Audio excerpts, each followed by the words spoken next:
sikreto para mag-demand ng oras mo yung partner mong lalaki. Okay? Pero ito, warning muna ha, na baka may magagalit na naman dyan na, Kuya Kiko, bakit ko gagawin yan? Baka mas lalo na kaming masisira ng partner ko. Okay? Well, ito, huwag na huwag ninyong gawin ito once na okay naman yung pakitungo sa'yo ng partner mo. Okay? Kailangan mo lang itong gagawin once na ikaw ay nakukulangan ng oras sa partner mo. So kailangan natin itong gawin na instead ikaw itong maghahabol ng oras niya, is siya itong gawin natin na para mag-demand siya ng oras mo. Na babe, parang na sobrang busy ka na. So pwede bang bigyan mo naman ako ng atensyon? Yes. Yung tipong parang kulang na lang ay sasabihin niya yung ganun. Na talagang siya ay hihingi ng atensyon mo, na magmamakaawa siya ng atensyon mo. Okay? So ito mga utol, isa-isahin natin, na which is tatlong bagay lang naman na pinaka-importante sa lahat-lahat, na para mag-demand talaga ng oras mo yung partner mong lalaki. Okay? So ito, yung una sa lahat ay manipulation. Pagmamanipula. Ito ha, effective talaga na gawain yung pagmamanipula ng isang tao. Kasi sa pamamagitan ng pagmamanipula is napopoison yung ating utak yung ating isipan sa pamamagitan ng pananalita. Minsan dito tayo naniniwala na yung buong akala natin is totoo. Na talagang mabisang paraan yung pananalita para mapaniwala yung isang tao. Minsan nga sa mga budol-budol ginagamit yung pagmamanipula na para mapoison yung isipan ng tao, na para mapapaniwala yung isang tao. Pero yung lahat pala ng ito is pagpapakunwari lamang. Okay? So ito ngayon mga utol, let's talk about manipulation. Okay? Na kailangan mo siyang manipulahin sa pamamagitan ng salita. Na like for example is ganito mo siya kamahal. Na papaniwalain natin siya na ganito mo siya kamahal, okay? Para mag-set sa kanyang mindset, sa kanyang mentalidad na ganun mo siya kamahal sa pamamagitan ng pananalita.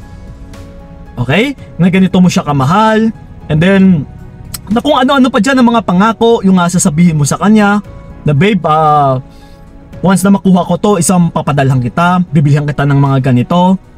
Yes? Ito mga utol, kung minsan kasi once na sinabi mo ito and then kapag hindi mo naman naggagawa, talagang hahanap-hanapin niya ito. Na talagang makukulangan siya ng oras mo. Na uy, teka lang, sabi niya sa akin isang mahal na mahal niya ako. Pero ngayon bakit parang wala naman siyang oras sa akin? Yes, kasi ganun na nga mga utol, ang pagmamanipula ay talagang mapapaniwala mo yung isang tao. So, same thing lang ito kung baliktarin natin ha. 'Di ba? Kapag nawawalan siya ng oras sa'yo, pero magaling lang siya sa salita, talagang hinahanap-hanap mo, 'di ba? Kasi gusto mo mabigyan ng validation na kung ano yung sinabi niya sa'yo is dapat magtutugma. So yun at yun din po yung gagawin niya.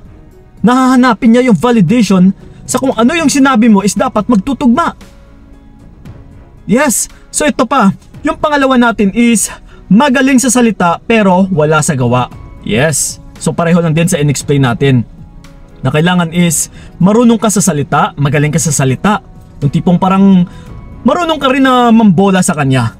Lalong-lalo na kapag yung partner mo is niloloko ka lang, yung tipong parang hindi naman seryoso sa'yo. So kailangan mo ring paganahin yung pambobola mo utol na bilang isang babae. Na ipapaniwala mo siya sa ganitong bagay. Huwag kang mag-alala babe, pupunta tayo sa ganitong lugar balang araw. Yes, sagot ko yung lahat-lahat. Yung tipong paasahin mo rin siya. So that's why sigurado utol is aasa talaga yan sa kung ano yung narinig niya sa'yo na uy, okay to parang ibibigyan niya yung lahat-lahat sa akin. Yes, parang ganito niya ako kamahal, parang patay na patay siya sa akin.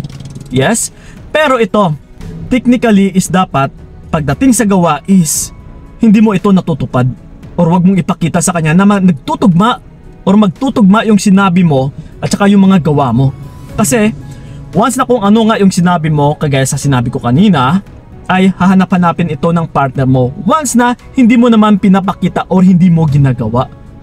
Okay, and then ito, yung pangatlo natin is magpaka-busy sa sarili. Yes, of course. Alangan naman magpakabisi ka sa kanya. Kundi syempre unahin mo pa rin yung sarili mo. Magpakabisi ka para sa sarili mo. Lalong lalo na iniitsopera ka na ng partner mo, binabaliwala ka na niya, nagfo-focus siya sa kanyang sarili, so bakit mo pa siya ipa-priority? So kailangan i-priority mo rin yung sarili mo. Unahin mo rin yung sarili mo, utol. Kasi ganun na nga.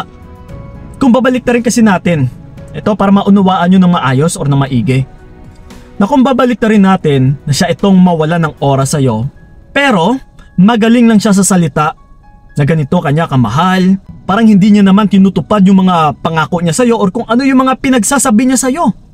So 'di ba, yung mangyayari or yung kahahantungan pagdating sa'yo is hahanap-hanapin mo yun. For sure, ganito yung mga nararanasan ng iba sa ngayon. Na oo nga Kuya Kiko, dati is okay siya and then magaling siya magsalita. So that's why hinahanap-hanap ko ito ngayon. That's why nagde-demand ako ng oras niya. Yes, same thing lang din ito pagdating sa mga lalaki. Na kung ito yung gagawin mo, na magaling ka sa salita pero hindi naman pala natutupad sa gawa, ay talagang hahanap-hanapin niya rin ito.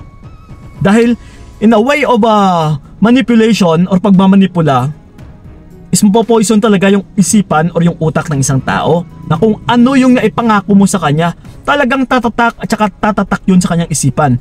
No, which is, hahanap-hanapin niya kapag hindi mo nagawa.